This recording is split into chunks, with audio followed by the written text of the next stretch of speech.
Yeah, I lost my 11-year-old daughter 2.5 years ago from a rare form of pediatric sarcoma. It's a type of cancer. And she was diagnosed at the age of 9. And we had a lot of ups and downs through that journey. I would say we probably received more bad news throughout those 2 years. But yeah, we really didn't expect this to be our outcome with Mm, her. I think with her diagnosis, we were just so focused on the cure, the treatments, focused on that goal of getting her better, that the thought of losing her, even though, of course, that is always underneath it, you just stay focused on the solution. And unfortunately, she lost her battle in May 24th of 2022. man, that was Yeah. so recent. It really does feel recent. Matter of fact, I was texting the family, like extended family, like the anniversary of her death, and I said a year and a half ago. Mm, And I had to really pause and think, no, it was actually 2.5 years ago. And it still doesn't feel that way. Yeah, still feels very close and hard, and, yeah, I think the reality has really been established of this loss and how to move forward without her physically here, but I wouldn't say it's gotten any easier. no, definitely not. Yeah, I was talking with my daughter last night. We were sitting down in the living room. She's 16, and I was doing this intake, and it was asking me like the age that my kids were when my wife died, and my daughter was 12 years old, and I like looked at her and I'm like, holy shit. I'm like, do you realize you were only 12 when mommy died? I'm like, it was 4 years, but you're in a whole new stage of life. Mhm, And that mhm. I've had those same moments too where I was like, oh, how long has it been? I was like, oh, it's been, like 2 years. And I'm like, no, it's been 3 or 4. And you just lose that sense of time completely and wholly. You really do, and for me, and I'm so sorry for your loss. For me, I don't know if you feel this way, but the further you are from the last Mm, time you were with them, yeah. it's like you want time to stop. You really I know they say time heals. At the same time, I think, no, that's, like, further away from that time when I held her Yeah. hand, you know? Yeah, I agree. I think the whole adage of time heals is a bit destructive. I think time's a factor in our healing, but there's a lot of people who numb and time doesn't do anything. If anything, it's making it Mm. harder because grief will catch up to you no matter how many years you numb. I mean, we've talked to folks who they're like, "Well, I didn't start dealing with my grief until 25 years later." So I think like people would tell me that a lot of like, "Oh, just get through time," and I think there's an Yeah. element of it, right? Like you get through that first year and you're just in this huge fog and maybe a little bit shifts, but the grief doesn't shift. It's that life continues to move on. And like you said, we want it to pause.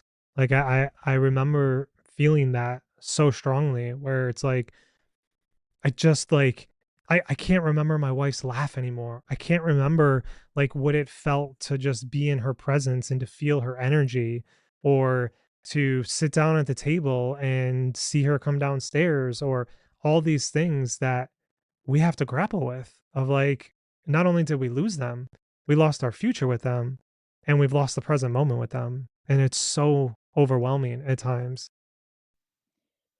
Yeah, I feel the same way. I think you cannot inoculate grief, and I think it's just like you said, it just awaits for you Mhm. because it's something that needs to be processed, and for me, similar to your experience, that first year is a complete blur. My husband and I even talk about that. There's things we can't even remember that year. Yeah. And I think that shock is kind of how you Yeah. feel. I just remember walking by pictures. I don't do this as much anymore, but walking by pictures of her in the house and just stopping and being like, this is not real. This is a dream. Yeah. Like, I'm literally going to wake up from this dream. She cannot be gone. And for someone to have so much life in Mm, them and for that love of life, that effervescence, that spirit, to have that not be in our home anymore was just, yeah, it's the hardest thing I've ever gone through in my life, and I'm continuing to go through. But life keeps calling you forward. Yeah. yeah, it's like we don't have a choice, and everybody around us, their life continues forward, and ours is paused, and we're just trying to Right. figure out like where's the on ramp to get back into life.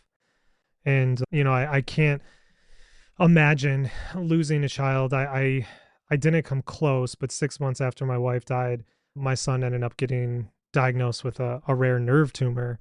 It ended up being benign, but I came dangerously close in that moment in the doctor's office of like, we think this is cancer, and having to grapple with just losing my wife. And I remember getting in the car, and my son, he's my middle child, and he looked at me. He was 11 at the time, and he was like, "Do I have cancer?" I was like, "How the hell am I Mm, supposed to answer this?" right. And it was devastating. So to go through the process of knowing and experiencing it actually becoming that is something that I just think is life altering. So I'm curious about, one, do you have any other children? I have 2 other children, and Parker was our baby. Okay. So, yeah, I also have 3. It's funny when you ask that, it's like people that don't know I've lost a child, they'll say, "Oh, how many children do you have?" Mm. And I still say 3. Yes. And if they ask more, if they say, "How old are they?" Da, da, da, da, then I'll say, "Well, my youngest passed away 2.5 years ago." Yeah. Yeah. I just feel like it still needs to be said out loud and not ignored and honored, a life that's honored. And if it makes people uncomfortable hearing it, then I'm sorry, but that's just part of life for me anyway. And I Yeah. think that grief has a tendency in our culture to be overlooked some. I think that positive toxicity that we have in our environment of everything's good around us. And when you have something like what we've been through, losing someone you love, you realize that, that is not the way life goes all the time. And you cannot think your way out of that are that painful. And I'm sure your children are the reason that's the reason that ushered you forward. Like you couldn't let time really stop. You have to get out of bed. You have to keep showing up for those that you Mhm. still love that are here and that love you and that look to you. And yeah, it's tough though. It's one day at a time for me still. Mhm. Um, Yeah. yeah. 1 minute, 1 hour. Builds a one Exactly. day. Builds a one day. There was a couple of things in there that you said that I want to touch on, and I do want to get back to the story, but you're bringing up so many amazing, important things, and that's, how many children do you have? I have 3. Oh, what are their ages? My youngest passed away. That uncomfortable feeling that people come up against. So my wife, she passed away from metastatic disease. So she had it for 5.5 years. And through that, there was always like, it always came up in conversation, right? Of like, my wife is dying and things like that. Like it found its way into conversation, and I would watch people squirm. And Mhm. I ended up almost making it a game to be like, how uncomfortable could I possibly make people? Because there is just this sense of, I can't hear those because I can't grapple and deal with it myself. I know not everybody's experiencing that, but especially after my wife died and they find out, it really felt like there is a non-significant amount of interactions that are uncomfortable because they don't want to think about it themselves. Like, I'm sure you've heard like, "Oh, I couldn't go through that. I couldn't do what you did." And it's like, well, we don't have a choice. none of us on this call had a choice to lose our loved one. I'm not strong. I'm just getting up and I have to keep moving forward because the alternative is I don't. And I think it's important to call that out, which then brings me to that last point where you were mentioning, my kids, likely were the ones that helped me move forward. And I'm listening to you talk and we've just started talking, but I can already like sense the gravity of that for you of like, well, I need to get up and I need to keep being there for my loved ones who are physically present with me. And I'm curious about that because for me, I used to get angry when people told me that. And I would be like, well, that's fucking bullshit because I wish they didn't have to lose their mother and I wish they weren't here and it makes my life harder. And I would get so angry. And it wasn't until maybe, I don't know, last year, maybe 3 years into it, when I finally kind of took a breath and got out of that fog and was like, oh no, they definitely got me up. I don't know what would have happened to me had I not had that to keep me going. And in many ways, like it kind of masked some of what I was going through. Like I never realized I was depressed until like 3 months ago. My therapist, I started seeing a new therapist and I went to her one day and I was like, I think I'm depressed. And she's like, yeah, you're clinically depressed. And I was like, but I just thought it was grief. I thought it was normal that I'd go to bed and cry every single night or this or that. So what was that experience like where you talk about getting up to be there for your loved ones who are still physically present? Is that something you've always had? Is that something you had to grapple with? Is that something you had to learn? I think for me, and when I say I had to move forward with the kids, it looks as simple as getting up in the morning and making them breakfast before they That's go to right. school. Yep. Yeah. It didn't need to be anything big. It's funny because I can identify with everything that you're saying. Like if it weren't for them, I don't think I would have gotten out of bed. I Yeah. Yeah. I just don't.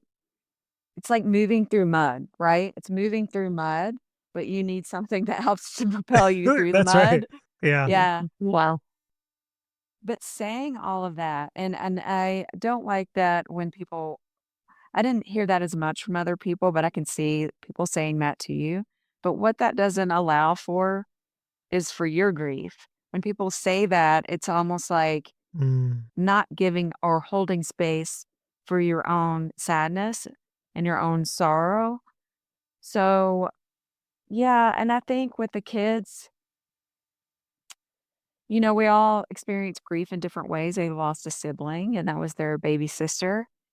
Yeah. And I think I had to at times think about that and mm, how they're Yeah. feeling instead of how I'm feeling in this moment making eggs and just showing them love and little ways here and there. And that was my way of moving forward. Nothing too big, and thank God my husband, he's I feel like we were a seesaw, especially when Parker was diagnosed. It was like when one of us got really down and, like, in deep despair, the other one would be like the cheerleader, "No, we've got this new, treatment plan, or we've got this going, or we're gonna try this and this." So, but when we hit into grief and losing a child, yeah. there's no solution to that. Yeah. Mm-mm. So our seesaw just kind of I feel like we were both at the bottom, but my husband had a job. He had to keep getting up in the morning and doing his job. And just that routine, that discipline of that is probably what propelled him forward. Mm, But I think he was really holding us all together, just having that and that honestly, and I say that, that's a privilege actually I teach yoga and I run a nonprofit now, but I have a friend who lost her son who had to go she was a pharmacist and had to go back to work fairly soon after. mhm, And I do think it helped her some just to keep her mind busy. But, yeah, so I think having a husband who got up there's some mornings I would go get up with the kids and then go back to bed. And he kinda ran the household during the day because he works from Mm. home yep. and he's there and he's available, but yeah, but there's just no solution to grief. No. And I think No. that was really hard for us in a marriage like that dynamic shifting to there's nothing to fix, and having to sit in that deep longing of your child, Yeah. that deep, deep longing to be with them again, your loved one again. Nothing really solves that. Nothing makes that feel better. And it's, it's the polarity of love, right? There's there's no grief without love, and you can't have love without the potential for grief. So they go hand in hand. So I think the bigger and the deeper you love, the deeper the grief. When I would be just in a collapsed mess Mm. on the floor or in the bed, I remembered that, to just remember that this is me moving through grief and me processing that love and not pushing it away, not pushing it away, not covering it up, not getting busy with other things. Yeah. There's a lot in there. You keep sparking all these questions. This is great. So many So topics to cover. it's so many. Like I'm like so trying to keep many. track on my fingers so I don't lose I know. where I we're really going. am like, I know we talked a lot about like sibling grief with a recent death to Jennifer, who she lost her brother at 18, and just the dynamic of the sibling loss and the parents and dealing with that. So like that's one area too. It's just definitely a really interesting dynamic.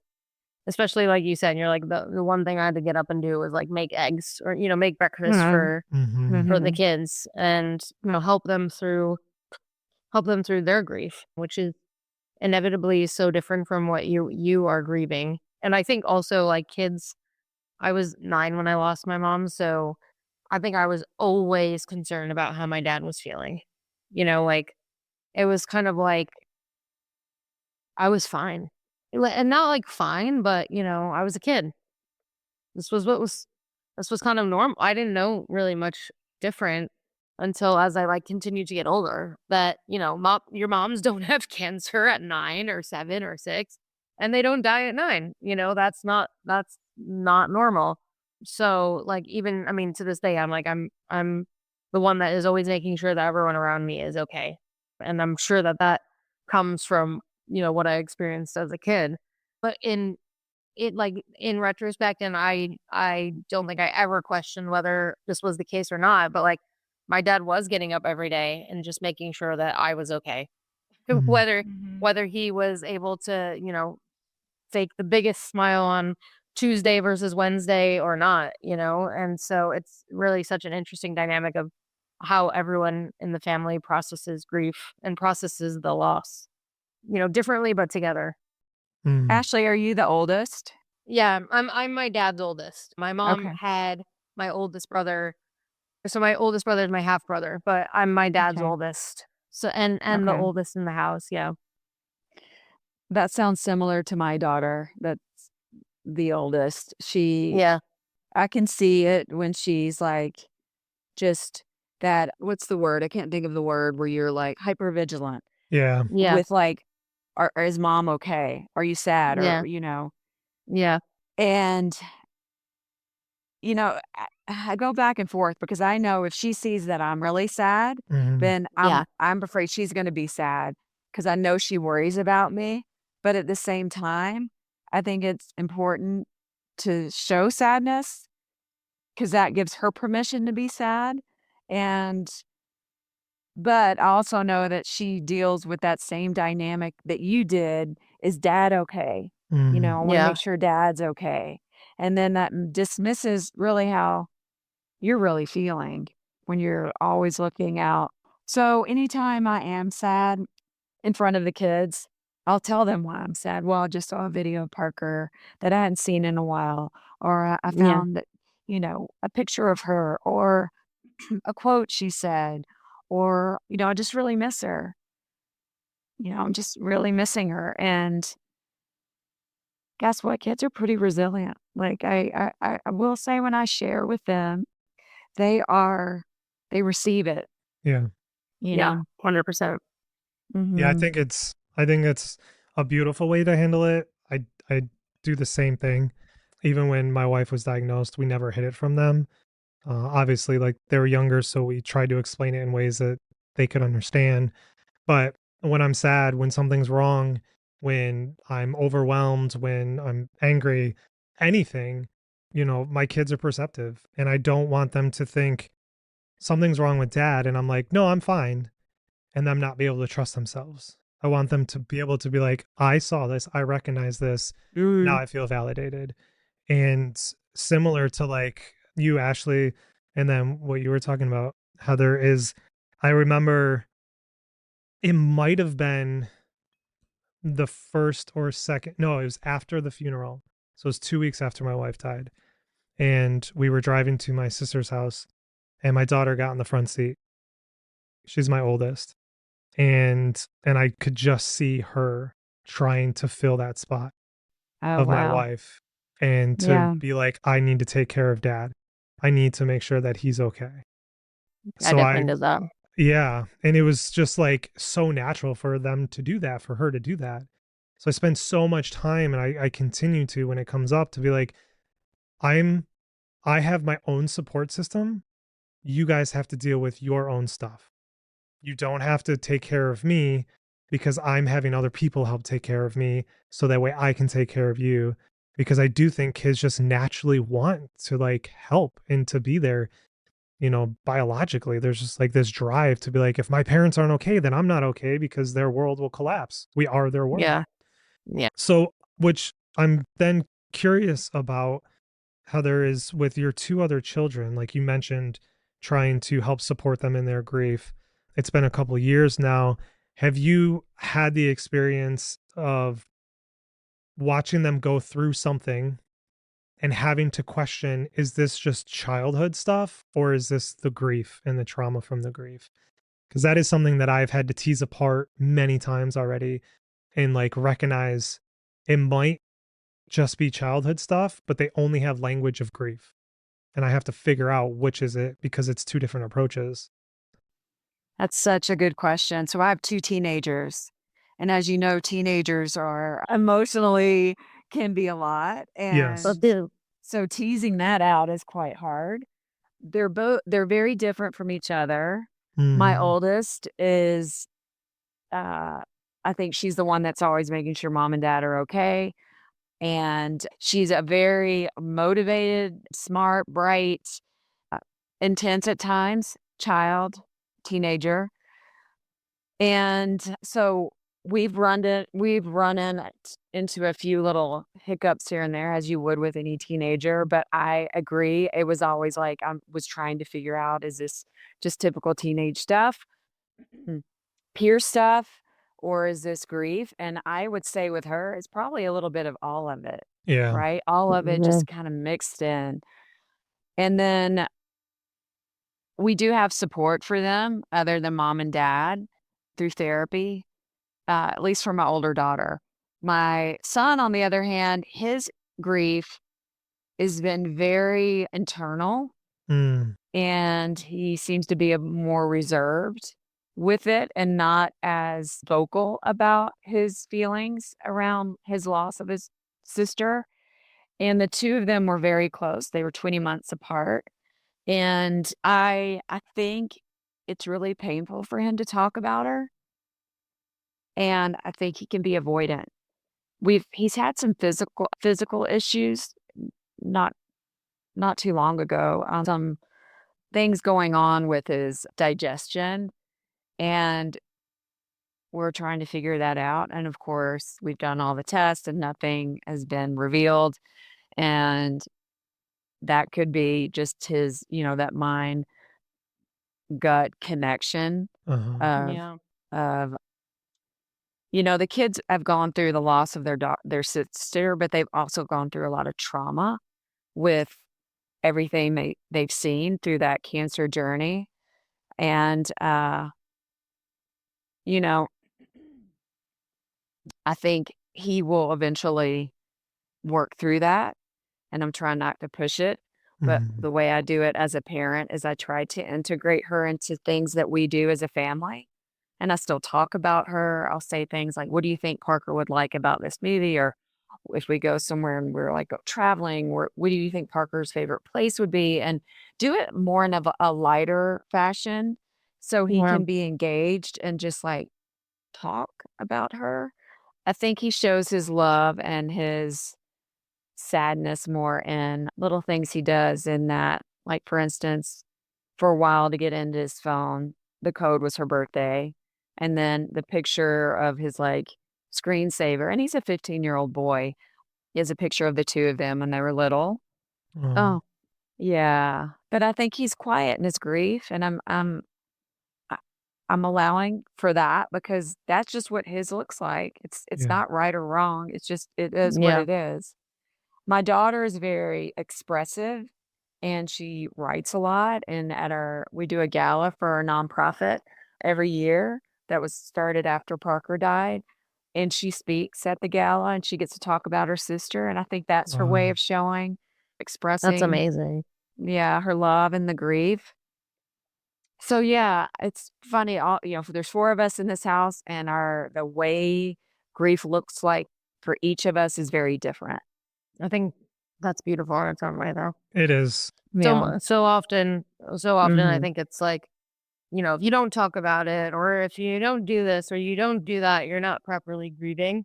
And despite being the oldest daughter, and definitely worried about everyone around me, like I definitely was more like your son in like Mhm. the Mhm. quiet Mhm. ways, and still to many in many ways, aside from speaking on this podcast every episode, I very much am that way.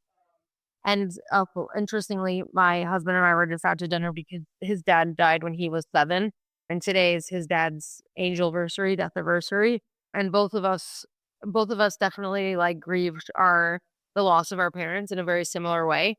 He was 7 and I was 9, but both essentially the oldest child, or yeah, an oldest child in a way, I will say. And like both very much just we recognize the days, and when we talk about our kids that we'll have, or just in general, like we'll bring it up, but it's not like, I don't know, it's not something we like overly talk about.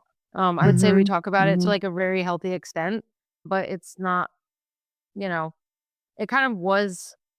I think I was saying to him, I was like, it was, as I was like forming my identity, like this happened. So it's always Mhm. been me. Like Mhm. as far as I know me, it was like me with mom that passed away or mom that was sick. Yeah. And so it's like very interesting, even as like my siblings and I have gotten older, to see how, we continue to grieve and continue to like honor and remember our mom is Mhm. different as well. Mhm. Yeah. With the family dynamics going from a family of 5 to a family of 4, and then everybody grieving in their own way. And then you were mentioning your husband getting up and almost kind of like keeping things going Mhm. for some of those moments. Mhm. Have you learned how to be a family of 4 now versus a family of 5? I think finally I feel more connected as a family of 4. It took time. Now that is definitely shifted over the last 2.5 years. The first time we went out to dinner as a family of 4, I'll never forget, we were driving to LA and we'd stopped in Las Vegas. It was about a month after Parker died, and we went out to dinner, and I realized when we were sitting at that dinner table, it was 4 of us, and I could not keep it together. I Yeah. just boohooed. I really did. And that that just hit me really hard. And my initial knee jerk, which is not the healthiest, is to be like, it's not the same. I don't want it to be a family of 4. It's not the same without Parker. And maybe I was a little avoidant of doing anything as a family of 4. Yeah. Mm, yeah. And like the first 2 Christmases without Parker were really hard because I'm very traditional and I'm from the South. And so you make the same casseroles and you do the same kind of breakfasts and like the kids know all of that. And I was trying to make it just the same as it always has been. And it never felt the same. And it just really amplified the loss and her presence not being in the house, especially during the holidays. And so this last holiday, we decided over Christmas to go on a trip. Oh, And we had so much fun. And I thought, like, during that trip, like, okay, we can do this, like, Mhm. family of four. And when I say, and this may sound woo woo, but when I talk about Parker on like, if we go on a trip or something or watch a movie, I want them to still feel her spirit around us. So just bringing her into conversation allows for that. And I really do feel like she's still with us. I really do. We've had some things happen where I'm like little signs from her, but Mhm. I look at it like physically, yes, we're on a family of four and we're traveling to, A, B, and C. But really, I feel like there's five of us still here together and she's watching over us. And I know she's watching over Maisie and Gates. But just this last Christmas was when I was like finally had this feeling of, I think we're gonna be okay. I think we're gonna be okay, you know? Yeah, that's amazing. It took me 4 years to finally, like, kinda be like, "Oh, fuck. Right. I have to figure out what a family of 4 looks like and not Mhm. a family of 5," because we splintered off and we all kinda went and dealt with our grief, and it's not that I wasn't there for the kids or that we were family, but, like, we were all super independent. And Mhm. everybody kind of was doing their own thing. My kids are all teenagers now, and then we might get together, and then I'm just trying to keep 3 kids going, a house, 2 dogs, and a job. So it was almost impossible to even have that space. But I recently finally went on medication, which was necessary for me, but that was its own long journey. Mhm. And I finally had, I mean, and I'm talking like in the past 2 months, finally had the space to be like, "Right, we're gonna sit and eat dinner together as a family. We're gonna sit down and play video games or play a game." I'm like, I completely forgot that that's what we used to do. That's how we functioned as a family. Yeah. And it was lost on me. So it's pretty incredible to hear kind of where you're at with that. That's why I asked. And the holidays too, they've never felt the same for us. And I was Mhm. talking to my kids this year, and I was like, does Christmas ever feel like Christmas to you?" And they're like, "No." And I'm like, "Me either." It's just kind of it's gone. My wife Yeah. loved Mhm. Christmas, and she Mm. made it so special, and the holidays just feel like a day where Yeah. we have to, like, move through the motions. But I do agree with you. I think our loved one's spirit is still around. I 100%. definitely had some experiences that were beyond my reasoning, even when I didn't really believe in anything, but it was pretty intense. So there's definitely something there. It's something I'm still exploring. With your grief, Mhm. um, I want to know some of the things that maybe you have done. I can imagine how heavy it's been knowing my own grief, but I'm curious in some of the things you've done to create and increase that container within you to hold that grief. And I'm really curious. You said you're a yoga teacher. If Mhm. yoga has been a part of that, because for me, I don't know why, I kind of do, but anytime I'm engaged in some type of mind body practice like yoga or things that are very intentional like that, a lot comes up for me. And it's been an unintentional part of my journey in healing. Yeah, but yoga has helped me a lot. I think teaching yoga has really helped me a lot. I remember when we moved to Park City in 2020, in June of 2020, Parker was diagnosed in July of Mm, 2020. So I didn't teach yoga at all, like while she was going through her treatment. And then after she died, this yoga studio owner was like, I think teaching will really help you in your grief. And I thought, well, I don't know about that, because you're holding space for other people. And what if I cry and lose it? And she's like, good, that's okay. You can cry if you need to cry. And I think what that allowed for in my grief was me to be able to put my grief down, because my grief was so heavy and all Mm. consuming throughout my day that I had to put it down for an hour to go and show up for other people and be of service to other people. Because you never, I mean, I know when you lose someone, it's like the worst of the worst of the worst. But everyone that is in that classroom, I guarantee you, has some kind of pain they're having to experience. Yep. And so I had to put my grief down. I had to show up for other people. And that was helpful. Now, saying all of that, there are a lot of times after teaching, I was completely depleted. I was like, I cannot, I'm just depleted. So I had to pull back a little bit from teaching and only taught one class a week for a little while until I kind of felt like I was back on my feet a little bit more, where I could be like, okay, I can take another class on. So that's helped. I think having a really good support system of people that are okay with you being sad. They can deal with the uncomfortableness of your grief. They allow you to talk about your loved one. They ask you about it. They say her name. Yep. There's no Yeah. the worst is when you're around people and they ignore it, because grief, as you both know, grief is very lonely.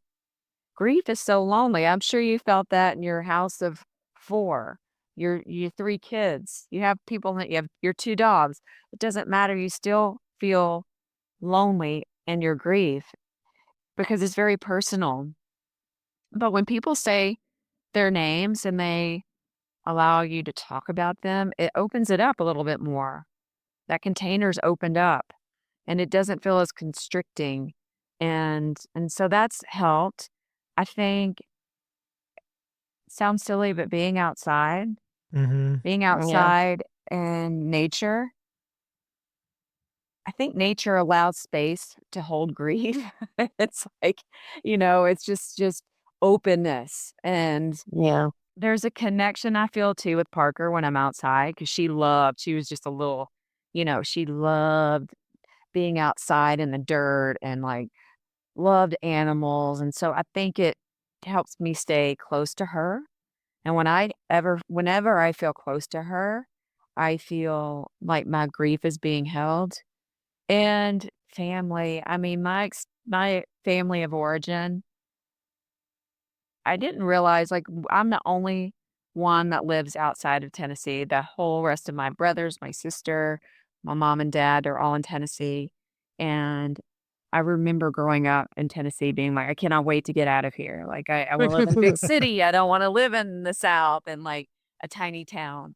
But now I really appreciate the love of my family. And I, I think they fill my cup when I can get time to go visit more often. Mhm. Like, for instance, my sister and I, we really, every time we leave each other, we're like, okay, when are we going to see each other again? It's just like putting it out there so you have something to look forward to. And those are the people that love, love, love Parker. Like, they love Parker and they share my grief so well. Like, and Yeah. and they knew her little spirit. Did you feel drawn to them early on? People who knew Parker? Oh, 100%. Yes. Yes, for sure. And I mean, that was also a big loss for them too. Different, obviously, in so many ways, but still such a loss for them. So I'm sure that they're also in a way like just I don't know, thrilled's not the right word, but to be able to continue to keep that spirit alive for you as well.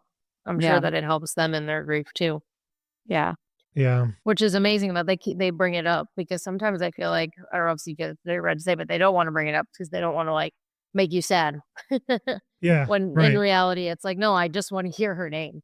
Yeah. We're Yeah. already sad. Like, it's Right, not we're gonna make already Yeah, it's not gonna sad. make it worse. It No. makes it yeah, worse when you No. ignore them. But I Right. had the yeah, opposite Exactly. experience. I did not want to be around anybody who knew me as CJ and Ariana.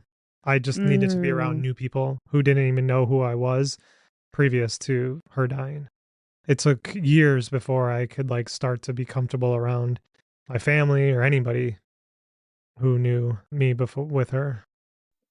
Do you think that just intensified the grief when you were around people that knew you too as Yes. yeah, yeah, And I was okay. constantly looking over my shoulder and at the door of like, where is she? Why isn't she walking through the door? Right. Like it's Yeah. it's we're celebrating my niece's birthday. She's supposed to be here. We're Yeah, playing yeah, our games, like all this stuff. Or just because there was that, like that isolation, like you talked about, and that loss of identity. So they wanted me and expected me to be somebody that they thought they knew, but that man died with Ariana, with my wife, and I was trying to discover who I was. Did I like, X, Y, and Z, or did I just like that because I got to do it with Ariana? Simple yeah. things like that, all the way to who am I? Like Mhm. literally, Yeah. who am I? And I'm still discovering that. And then you mentioned having people who can hold space, like truly hold space for the Mhm. heaviness and the intensity that grief can be. And I think that's very important. And I think it's, even in though it's exhausting, especially early on and holding our grief, I think it is energy worth spending to find those people. They are rare, Mhm. if relatively speaking, and Mhm. and I think they're special. I know my kids, I don't know if you or your kids experience this, but for my kids and I, there was a lot of moments where it's like, I want to be dead. And I think on the outside, it's like, oh, you want to kill yourself. And it's like, no, I don't want to kill myself. I don't want to cease existing, but I just don't want to be here. I want to go see the kids want to go see their mom. I want to go be with Ariana. I don't want this life, and I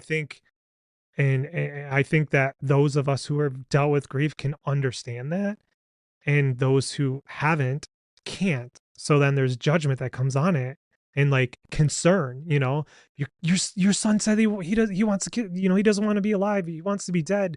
And I'm like, there's no need to panic. Like, this is his expression of grief, and it's understandable. So I think it's important to seek those people out. Oh, absolutely. I know that feeling exactly, and it's a feeling of being trapped. It's Yes. like you're not going to hurt yourself, Correct. but you don't wanna be here anymore. You you just don't wanna be here anymore.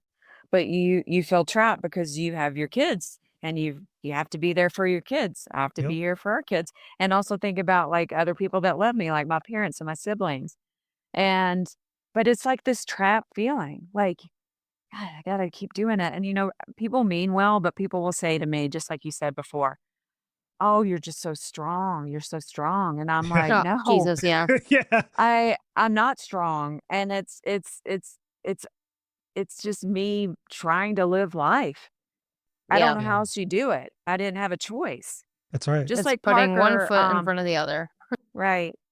And then, like, the references around Parker, having cancer, like, "Oh, she's such a fighter. Oh, she's a warrior."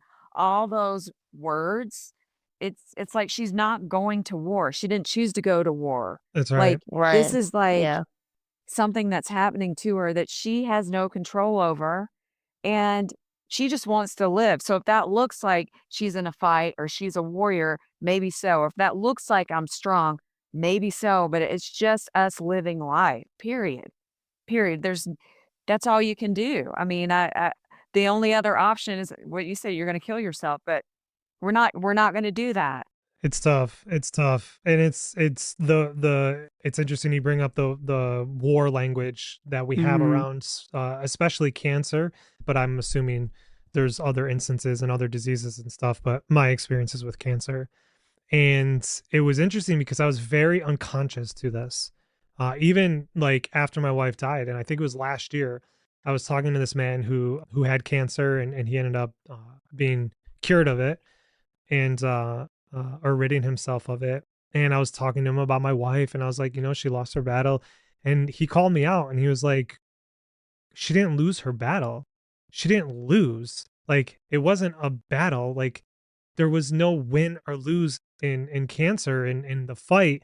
It's something that she lived with, and it was time, and eventually it overcame her. So it's I've become so aware of that war language and that warrior language now, of like, Yes. I could see that we Warrior. need to replace this. Yeah, like we need to create new language around that experience of living with cancer and caring for somebody with cancer. Well, and it assumes that the person that died gave up, right? The person that Exactly. died That's right. didn't Thank do you. Yeah. Yes. something Yeah. right. Correct. Yeah, Yeah. even at the annual breast cancer walk, like in Rochester, the survivors wear cancer warrior. Mhm. Like their Yeah. signs say cancer warrior. And I'm like, fuck off. My mom was a warrior. Like, Right. Exactly. Right. like Right. she just got cancer too early. Like if she Yeah. got Yeah. it now, she probably have lived 10 years instead of Yeah. 5 Right. or whatever the Right. hell it was. Yeah, the warrior. Oh, I remember thinking that when we were like I helped plan the event and I remember seeing that on our walk like one or the run one time and I was like, what the heck? Yeah. Yeah. Like there's like warrior survivor and like I'm running for.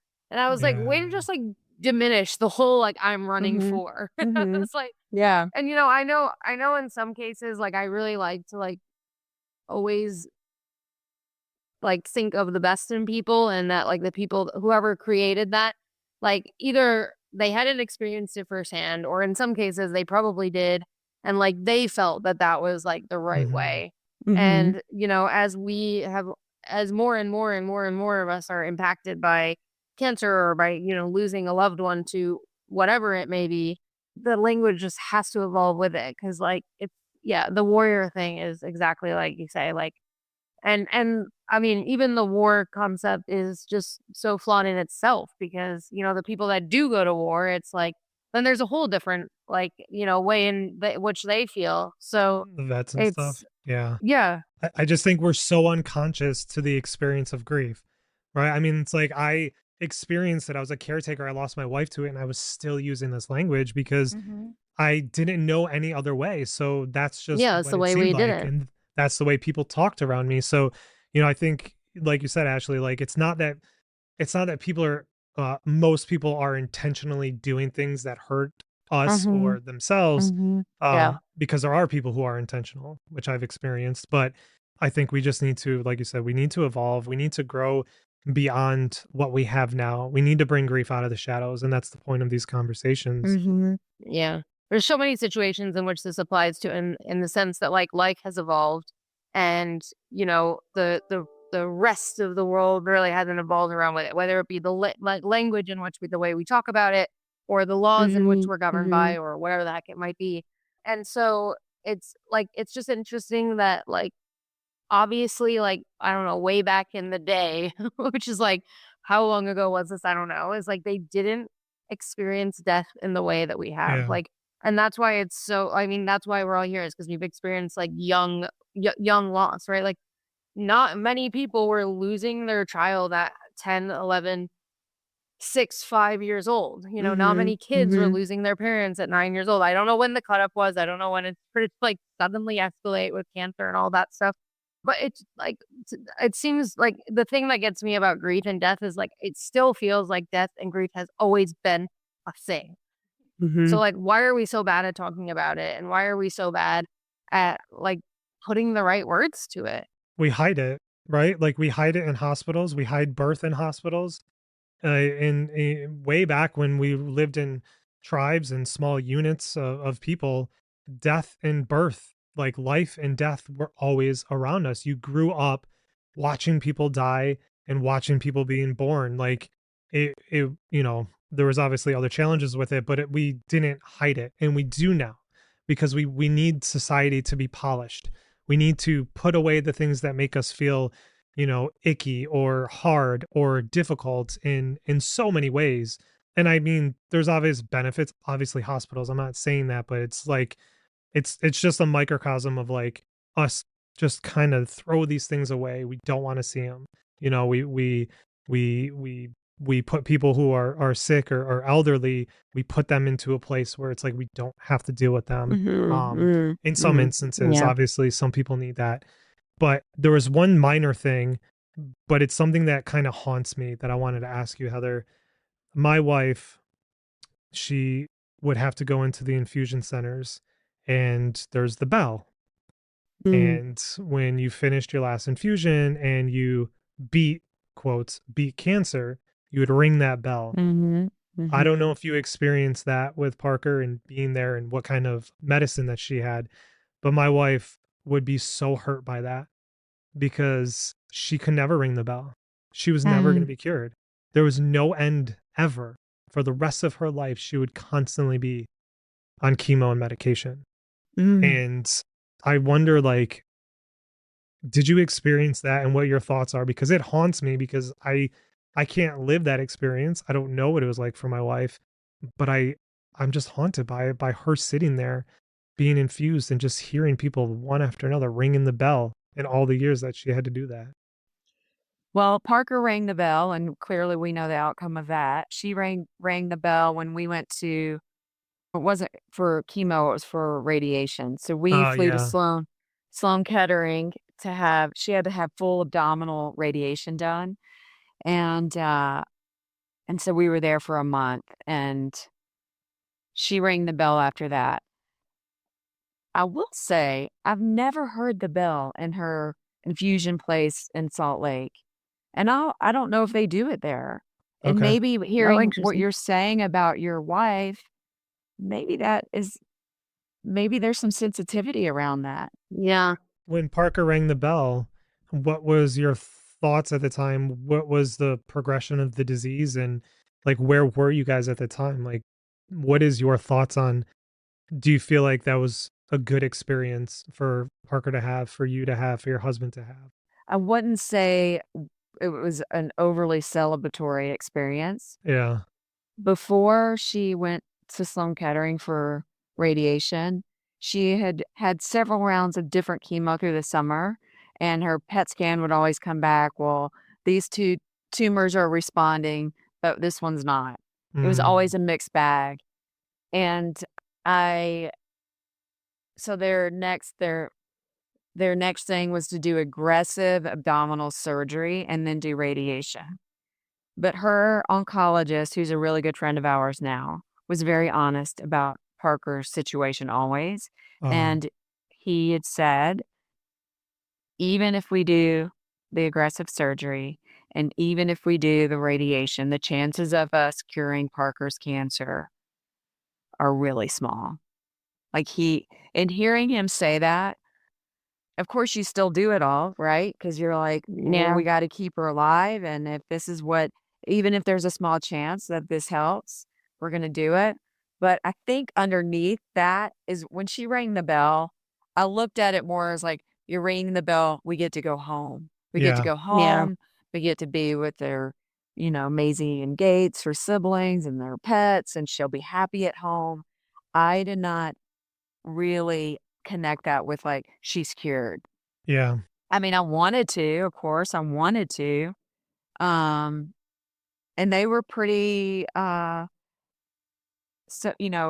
us that this was, like, a very effective treatment, a very aggressive, effective treatment, but she didn't ring the bell with a bunch of kids in the room. I would say, probably most of the people in that room were, above 70.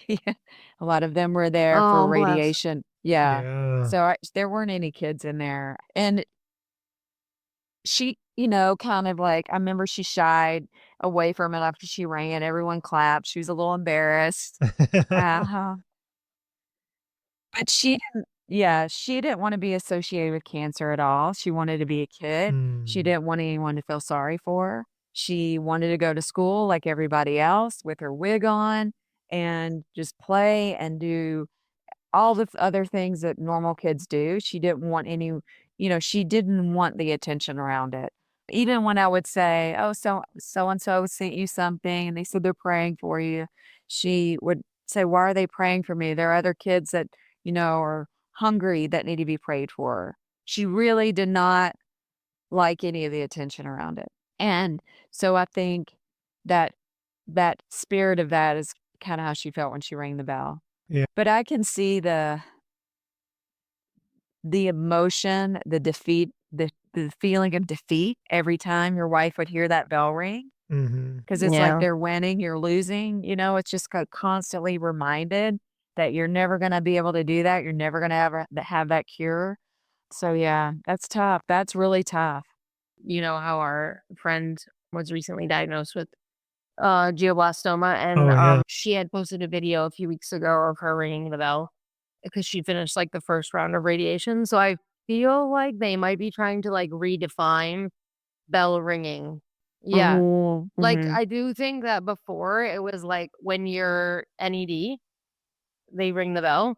And now I think they're trying to do more like when you finish the round of chemo, when you finish this or something. Cause like this was at Roswell in Buffalo. And I'm pretty sure it was like she finished the first round of radiation, which on a very, very, very, it's going to be a long battle with chemo radiation. She had to have like a whole surgery before she could even get this next round of chemo. And so I think they're trying to like redefine that, which I would love to like find out for sure if that's like kind of becoming a thing because I definitely, I mean, I don't, it's weird because like when my mom was like fighting, like I don't even know if they had a bell, but like I've always associated the bell with like you're cancer free. Yeah, Mm-hmm. same, Mm-hmm. same. And so when I saw her, and like literally I had the thought, like when I saw her ringing the bell, I was like, well, that's so interesting. They must be like redefining the bell. Yeah, like you got through um, the treatment because it's not yeah. easy. Those treatments are No, not easy. no, they are not. They are, I mean, uh, they literally are like knocking your entire system out. Like that's like the Yeah. point, you know? Right. So And the yeah, radiation is rough. It just yeah. lasts forever and ever and ever. We went to, funny enough, Amsterdam to the Netherlands. We were on the plane, and my wife had, I think it was maybe a week or two before she finished her radiation. She would have to get it because she had it in her spine and her rib. And we were on the plane, and she thought she was having a heart attack. But it was Yeah. just like the radiation was finally catching up with her. And she couldn't Mm-hmm. eat that whole trip. Every time she swallowed, it was like she was swallowing the sun. Those treatments are no freaking joke. But Yeah. it was interesting to hear how Parker was like, I just want to be a normal kid. And it Yeah. reminded me, my wife, she's like, I just want to feel like a normal person. There was one instance, I always, like, I was the budgeter, she was the spender in our relationship. So I'm always like pouring over the numbers and making sure like, hey, we only have like $100 left for groceries and all this stuff. And then in my anxiety, whenever we went over, it would always be a conversation.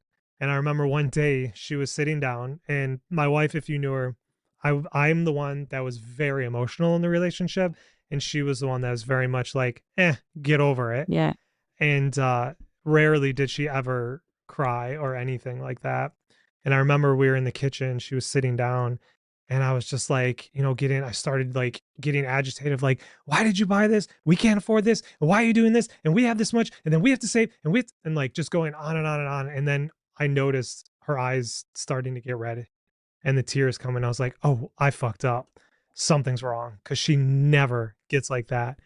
And she said, I just want to feel normal. I want to be able to make mistakes and spend more than we have. I just want to do shit that other people get to do in their life and not feel like everything has to be perfect. And it hit so hard.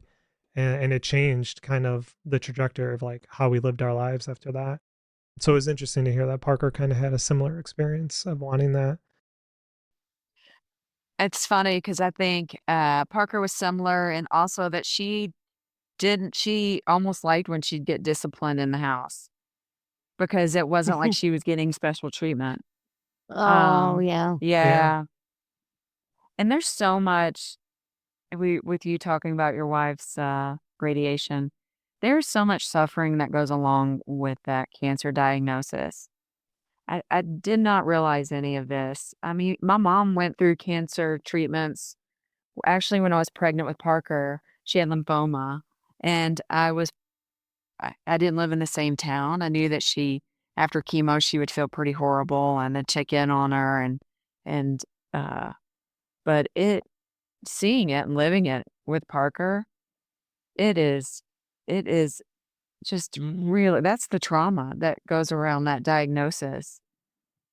It's really tough, and that's why we started this nonprofit. After Parker died, we decided that we wanted to raise money for research that's less toxic. I do think the cancer treatments are starting to shift, that landscape is starting to shift. in a more effective way and a less destructive way. But it's just really, really hard to watch what that does. Yeah, and I think from the outside, It's people don't see that. They mm-mm. just don't realize that. They're like, "Oh, you're getting treatment. That's great." And it's Uh-huh. like, "Okay, but like, I spent 5.5 years waking up every day and wondering what's the next side effect." One of her treatments was possibly losing her sight. And I was like, Mhm. "When is she not gonna be able to see the kids anymore?" Yeah. When is she gonna, at some point, a lot of people with her diagnosis, they had to live on fentanyl. And I was like, Mhm. Is she ever gonna be at that point where she's just gonna be like out of her mind?" And then I'm like, what Yeah. kind of a life is that? You know, I mean, weird things like one of them, she would lose her fingerprints. Like there's just, like and her hands would get intensely dry, like painfully dry. And I think, yeah, that it's people don't realize that. It's like, yes, it's great. They're getting treatment, Yeah. but it is awful and it is So difficult and it creates trauma both in them and in those of us who have to watch and care for them. mhm. Now, I know we are running a little long here. I appreciate the conversation. I feel like we could talk forever. I am so grateful that you've Same. been willing to share Parker with us and willing to Yeah. share this experience. I think there's a lot here, and I think it's really good that we got to speak on all these topics. And I hope that it will help encourage others and educate others too. But before we let you go, because we didn't get to talk a lot about like the beginning and all that stuff, but that's okay. I would love to hear one of your favorite stories about Parker. This was back in Charlotte. Oh, I mean, I have so many. I'm just gonna give you a quick one. When we were in Charlotte, it was raining like a hard, like thunderstorm, rainstorm, like lightning, thunder, and the rain was hitting the ground so hard that like the mud was coming up, and she was worried about the worms because Oh, she no knew way. if the worms came to the surface, the Yeah. birds were going to come down and get them. So she No ran out, way. guys. So she ran out there in her bare feet and just like did her best to like get her little hands in the mud and just try to like cover all these worms up. Oh my gosh, that's Yeah. amazing. Yeah. And she just, oh my goodness. I just miss her spirit, her love of like Yeah. earth, her love of animals, her love of life, just that Right. just that effervescence in the house. And she loved her people so, so much. I remember laying with her in bed. This was before she was sick. And I said, "Parker, you are just so easy to love." And Mm, she looked at me and she's like, "I just love loving." And Oh, that's a I beautiful think quote. and I think that is what she's taught me is to, even though it's so hard, hard, hard, to yeah. keep moving forward. Yeah. We're still here, right? So we're still here. Our people are not. And just to try to live in the same spirit that they had while they were here.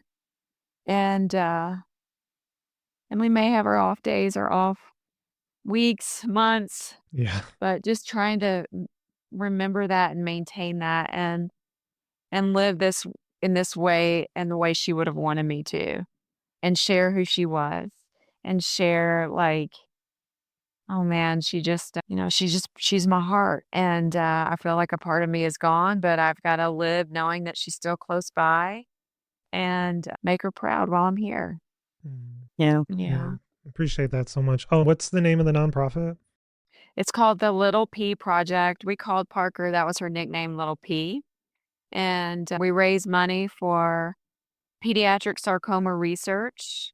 We're working with Children's Oncology Group right now, and that's where the money's going. And then another portion of the money goes to Primary Children's Hospital in Salt Lake City. They were the ones that treated Parker, and she got excellent care there. Unfortunately, a lot of the families that have this diagnosis and are going through the same journey as Parker have financial distress. And so our nonprofit helps pay for their mortgage, their utility bills, whatever they need that will allow them to be with their child while they're going through treatment. And Yeah. and it's like a two-part, right? I think the first part is more of like dad and I. We really want to find a cure because Yeah. at the end of the day, Yeah. as a parent going through this, you just want your child to live. And the other portion I Yeah. feel like is what Parker would want. she would want to help other kids. She would want to help other families. So I feel like we're able to live that on through her in her name and do good in her name and create meaning. Create meaning. I mean, I don't think there's any reason why someone dies. I that's probably one of the worst things people can say is, well, there's a reason, you just don't know it yet. But I Mm. think the nonprofit's not a reason. I just think we've created meaning around her loss. So yeah. Yeah, thank you for sharing that, and so well said. Creating meaning around the loss. I like that. Hmm. That's great. I'm definitely going to use that. So, Yeah. well, thank you so much for being on, Heather. It was so great to talk with you. And we are grateful that you were willing to share and open up about this. We know it's a hard topic, and, you know, more of us that can open up, then the more of us that won't feel so alone. Yeah. So it was great to have you on. I feel like we had so much more to talk about too, Yeah. but that's all right. Yeah. No, thank you both. This has been a great conversation and it really has been so healing and therapeutic just for me to talk to you all and to have some of those shared emotions being seen and it helps me really feel less alone and appreciate what you all are doing. I think it is going to make a difference and thank you for giving me the opportunity to talk about Parker. Thank you for listening to this episode of The Day After. You can find this podcast and more at our website at www.thedayafter.com. If you enjoyed this episode, we'd really appreciate if you could take a moment to leave us a review wherever you listen to your podcasts.